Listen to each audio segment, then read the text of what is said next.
अस्सलाम वालेकुम everyone, welcome back to my channel. कैसे हैं आप सब लोग। आज हम नया लेस का डिज़ाइन बना रहे हैं। बटरफ्लाई का पर्ल कॉटन सेट है मेरे पास। कुछ इस तरह से इसका लेबल होता है, आपको दिखा देती हूँ मैं। और ये लोकल मार्केट से आपको इजीली मिल जाता है। आप ऑनलाइन भी बाय कर सकते हैं, दराज पे भी अवेलेबल है। और भी बहुत सारी वेबसाइट्स होती हैं, उन पे भी आपको ऑनलाइन अवेलेबल होता है और रिजनेबल प्राइसेस में मिल जाते हैं ये वाले थ्रेड्स। और इनसे आप एम्ब्रॉयडरी भी कर सकते हैं।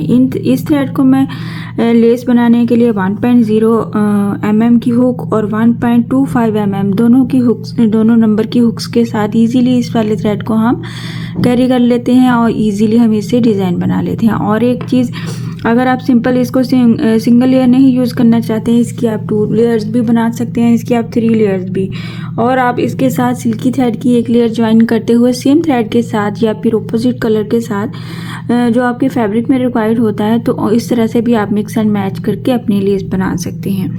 आज का डिज़ाइन हमारा बहुत ही खूबसूरत है, इजी भी है और बेस रो के बगैर है, तो लेकिन बेस रो की लुक के साथ ही हमारा आज का डिज़ाइन बनेगा। बहुत ही इजी और सिंपल है। ट्राई ज़रूर किया कीजिए, अपने फ्रेंड्स एंड फैमिली के साथ भी शेयर किया कीजिए ताकि ज़्यादा से ज़्यादा लोग सीख सकें नई चीज़ें। और जो मेरी प्यारी बहनें और बेटियां बिगनर्स हैं, सीखना चाहती हैं या सीख रही हैं, तो वो उनके लिए हमेशा मैं कहती हूँ कि हुक जो है, आपने स्टार्टिंग पे है तो आपको ग्रिप वाली हुक लिया कीजिए, तो उससे ज़्यादा आसानी से आप सीख सकते हैं। और कॉटन थ्रेड से स्टार्ट किया कीजिए। एक इससे मोटा वाला एंकर का गोला भी होता है, आप उससे भी स्टार्ट कर सकते हैं, बट हम इससे लेसेस बनाते हैं, वो भी अवेलेबल होते हैं और लोकल मार्केट से इजीली मिल जाते हैं। उससे भी आप लेस बना सकते हैं। जब आपकी प्रैक्टिस हो जाए ज़्यादा से ज़्यादा, तो फिर आप इजीली हर तरह की सिल्की थ्रेड की लेयर्स भी यूज़ कर सकते हैं। इजीली हर तरह की आप पैराशूट की थ्रेड के साथ भी लेसेस बना सकते हैं।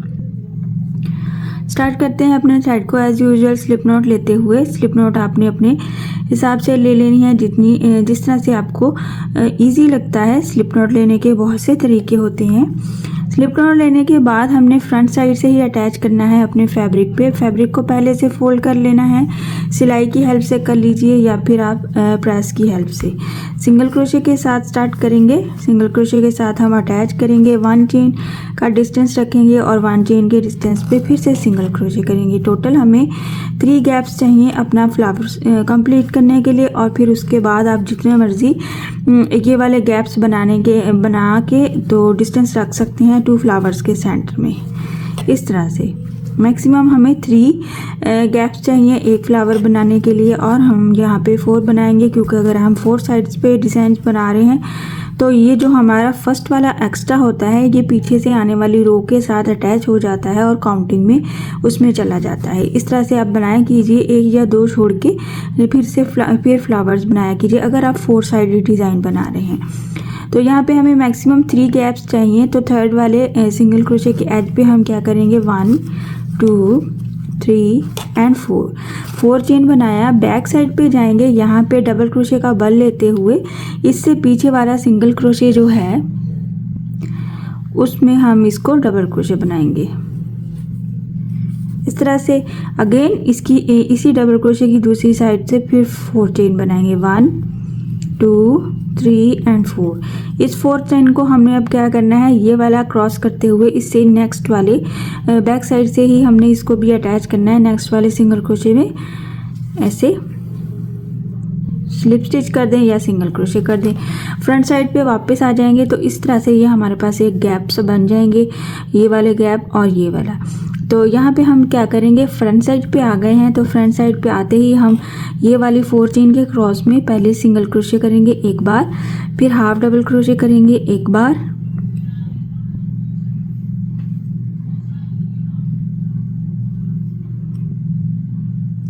इस तरह से हाफ डबल क्रोशे करेंगे 1 टाइम, और बाकी के रिमेनिंग पार्ट में हम बनाएंगे डबल क्रोशे। 1 डबल क्रोशे, 2 3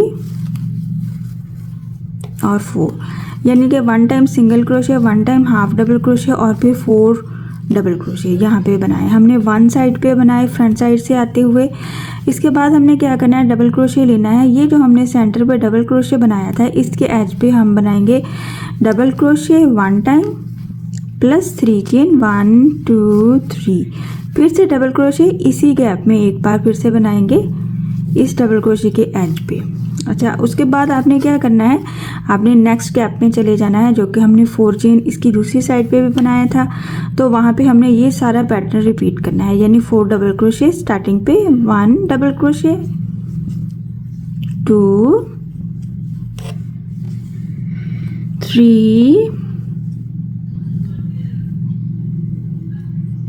और ये हमारा 4 डबल क्रोशे कंप्लीट किया। हाफ डबल क्रोशे बनाएंगे, सॉरी यहाँ से आपने ध्यान से देखना है, ये यहाँ से इस वाले लूप को भी लेके आ गया और ये हमारा 4th वाला फिर से रिपीट करेंगे। 4 double crochet, half double crochet बनाएंगे लास्ट पे फिनिश करते हुए, यहाँ से स्टार्टिंग पे बनाया था, half double crochet single crochet. सबकी सेम काउंटिंग कंप्लीट हो गई दोनों साइड पे, यहाँ पे भी और यहाँ पे भी। अब हम क्या करेंगे, सिंगल स्लिप स्टिच करेंगे। ये वाला जो हमारे पास फैब्रिक पे अटैच है,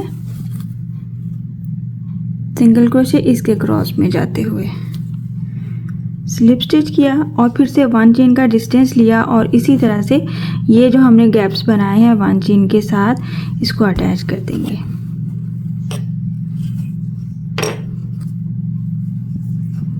हम इसकी एक दफ़ा लुक देख लेते हैं। बहुत ही खूबसूरत और यूनिक डिज़ाइन बनता है और आप इसके एज पे पर्ल भी ऐड कर सकते हैं। इस तरह से हमारा ये वाला पैटर्न नज़र आता है, बहुत खूबसूरत है।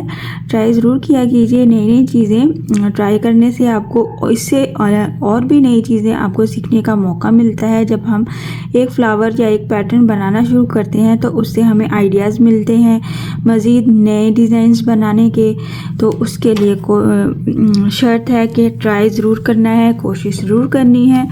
अच्छा, हम नेक्स्ट फ्लावर बनाएंगे तो नेक्स्ट फ्लावर तक जाते हुए मुझे इस तरह से 7 गैप्स चाहिए। आप 3 गैप्स तो हमारे फ्लावर के होंगे, तो आप उसके सेंटर में जितना भी गैप रखना चाहते हैं उतने आप ये गैप्स बना सकते हैं। 1, ये 2 सिंगल क्रोशे हो गया हमारा, 1 चेन का डिस्टेंस रखा, 3 सिंगल क्रोशे, 1 चेन, 4,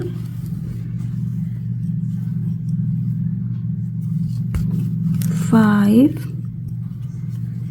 6। इस तरह से हमारे पास यहाँ पे 1 2 3 4 5 6 और ये 7 बना रही हूँ। आप 5 भी बना सकते हैं। 5 में से आप 3 पे फ्लावर बना लेंगे तो 2 गैप्स रह जाएंगे। इस तरह से आप गैप्स का हिसाब रख सकते हैं, क्योंकि 3 के ऊपर फ्लावर बनाएंगे और ये वाला हमारा पीछे वाला ये गैप रहेगा। इसके इस तरह से लास्ट स्टिच जो होगा उसके एज पे हम 4 चेन बनाएंगे, 2 3 4 चेन बैक साइड से जाना है और इससे पीछे वाले गैप पे हमने इसको स्किप, ये जो सेंटर वाला 1 चेन स्किप करते हुए नेक्स्ट वाले में हमने सिंगल क्रोशे में इसको डबल क्रोशे बनाना है।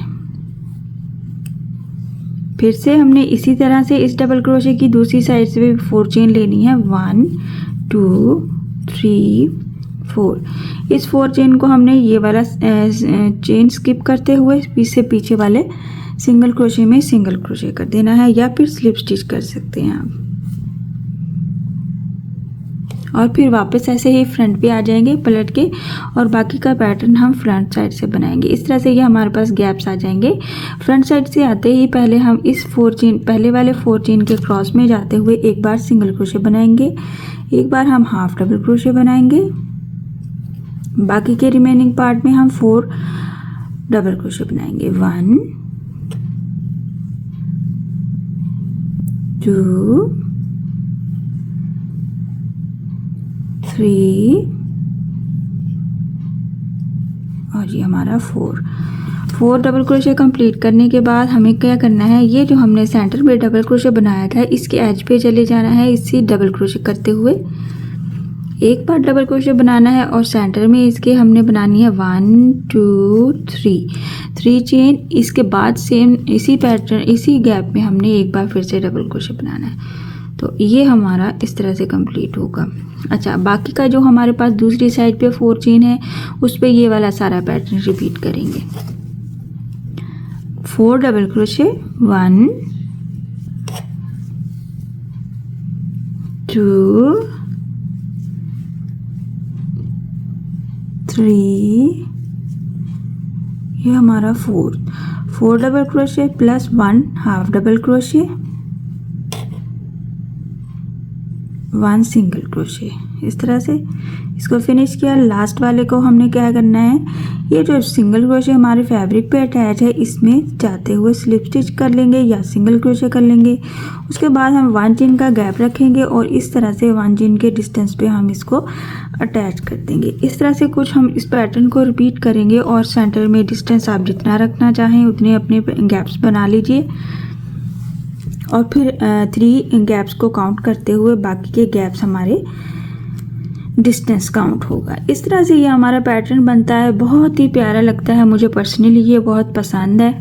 इसके एज पे आप पर्ल भी ऐड कर सकते हैं, नहीं तो आप इसके सेंटर में बाद में नीडल की हेल्प से भी पर्ल या फिर मोती ऐड कर सकते हैं। क्राउन स्टाइल हमारा ये वाला डिज़ाइन है, इसको हम क्राउन डिज़ाइन बोलते हैं। और इसमें आप एक चीज़ नोट करें, इसकी हम बेस रो नहीं बनाई है, लेकिन हम जब डिज़ाइन फुल फाइनल हमारा कंप्लीट हो जाता है तो हमें ये बेस रो की लुक के साथ नज़र आता है। फर्स्ट टाइम जो भी देखता है तो उसको पहले यही लगता है कि हमने बेस रो के साथ डिज़ाइन बनाना है, बट ये बेस रो के बगैर ही डिज़ाइंस बनते हैं, बहुत ही खूबसूरत और इनमें नीटनेस भी आती है। अच्छा, मैं आपको इसकी थोड़ी सी लेंथ भी बना के शो कर देती हूँ ताकि आपको आइडिया हो जाए कि हमारा डिज़ाइन बनने के बाद कैसा नज़र आ रहा है। सो आप देख सकते हैं मैंने थोड़ा सा पैटर्न कंप्लीट किया है। हम इसको थोड़ा सा क्लोज कर लेते हैं और इस तरह से ये हमारा क्राउन स्टाइल में हमारी ये लेस बन के आती है। बहुत ही खूबसूरत और नीट है। कॉटन थ्रेड की वजह से भी नीटनेस होती है और अगर आपकी प्रैक्टिस ज़्यादा है तो आप हर तरह की लेस इसी तरह से नीट और क्लीन और एलिगेंट स्टाइल में बना सकते हैं। कॉटन थ्रेड नहीं यूज़ करना आपने, कॉटन के साथ सिल्की लेयर को यूज़ कर सकते हैं, आप पैराशूट के थ्रेड को यूज़ कर सकते हैं और आप वूल के पैटर्न पे भी इस तरह की लेसेस बना सकते हैं। बहुत ही खूबसूरत और एलिगेंट लुक देती हैं। सो आई होप कि आज का डिज़ाइन आपको पसंद आया होगा और समझ भी आया होगा। सो काइंडली मेरे चैनल को सब्सक्राइब कर दीजिए, लाइक कमेंट और शेयर भी किया कीजिए, अपने फ्रेंड्स एंड फैमिली के साथ भी शेयर किया कीजिए। इंशाल्लाह नेक्स्ट वीडियो में मिलूंगी नए डिज़ाइन के साथ। अपनी दुआओं में याद रखिएगा। अल्लाह हाफिज़।